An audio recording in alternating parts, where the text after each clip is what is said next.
Во рамките на постојната програма на Економскиот факултет, еминентни експерти да вршат пренесување на практичното работење кај студентите од својата сфера. Денеска студентите од Економскиот факултет, идни менаџери и книговодители се запознаа со производството, развојот и можностите кои една фирма ги нуди за да постигне и да менаџира добро на пазарот. Кои норми, услови, ангажмани и квалитети се потребни за едно добро менаџирање за успешност во работењето. Целта на ова предавање, значи како ние стигнавме до вака успешна компанија, што е она што ние го работиме секојдневно, дека не е само некоја цел поставена една, туку се неколку, се со цел задоволување на потребите на потрошувачите и на кој начин тие би можеле тоа да го постигнат. Значи утре ако своја фирма отворат и развиваат свој бизнис. Јас можам слободно да кажам, нема трајна стратегија за да бидеш успешен.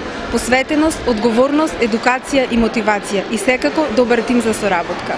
Целта на ваквите промовирања е доближување на идните високообразовни кадри до производните погони, до запознавање со практиката и важноста на спојување на теоријата со праксата. Економскиот факултет во Прилеп и идната недела продолжува со реализирање на проектот Недела на промоција на конкретни деловни субјекти.